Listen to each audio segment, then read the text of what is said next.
Hello everyone. Today let's discuss one important surgery question, that is dentigerous cyst. This dentigerous cyst is a 4-marker that will be coming in the university examination. So in this video we will talk about what are the things that you have to write when dentigerous cyst is asked, and for this question I have taken the points from SRB. I think these points are enough for writing a 4-marker. So let's see what is dentigerous cyst. This dentigerous cyst is also called follicular odontome. Its another name is follicular odontome. What is dentigerous cyst? It is unilocular cyst swelling. It is an unilocular cyst swelling. It is arising in relation to the dental epithelium. Unilocular cystic swelling arising in relation to the dental epithelium from an unerupted tooth. So these 3 points, you can divide the definition into 3 parts. Unilocular cystic swelling arising in relation with the dental epithelium from an unerupted tooth, and it is more common in the lower jaw. It can be seen in the upper jaws also, but it is more common in the lower jaws. So the other features we'll see. It occurs over the crown of the unerupted tooth. So it is occurring over the crown of the unerupted tooth, and it is commonly seen in relation to the premolars and molars, and it causes expansion of the outer table of the mandible. So once again 3 points. It occurs over the crown of the unerupted tooth.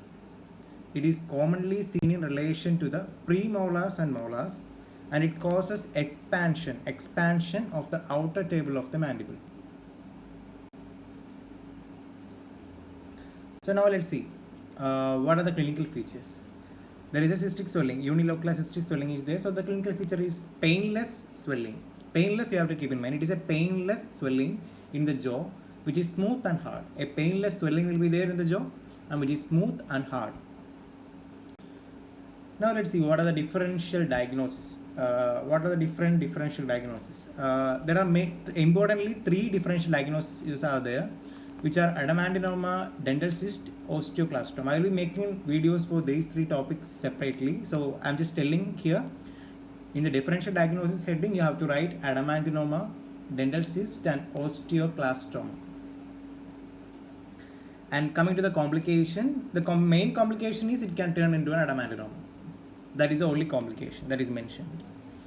And coming to the investigation part, the choices of investigation is orthopantomogram.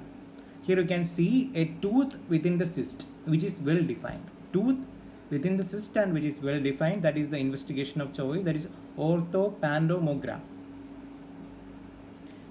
Now let's see what is the treatment modality. If the cyst is small, the excision of the cyst is done, and the cyst is large, we have to do initial marsupialization, and later we have to excise the cyst. In all these 2 conditions, we have to remove the unerupted tooth. So small, excision of the cyst. If it is large, initial marsupialization is done, and then excision is done. The unerupted tooth should be extracted. So this is the treatment modality. So I will just quickly revise once again. It is a 4-marker question, that is dentigerous cyst. Dentigerous cyst is also called as follicular odontome.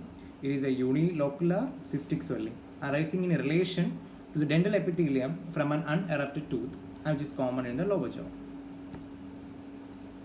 And it occurs over the crown of the unerupted tooth, commonly seen in relation to the premolars and molars, and it causes expansion of the outer table of the mandible. Clinical features, just painless swelling in the jaw, smooth and hard. Coming to the differential diagnosis, adamantinoma, dental cyst, osteoclastom. Complication, it can turn into an adamantinoma. An investigation of choice, orthopantomogram. Treatment choice is excision of the cyst, and if it is so large, we have to do initial marsupialization and then excision, and this unerupted tooth should be extracted. So I hope you guys understood. So thank you everyone, and have a nice day.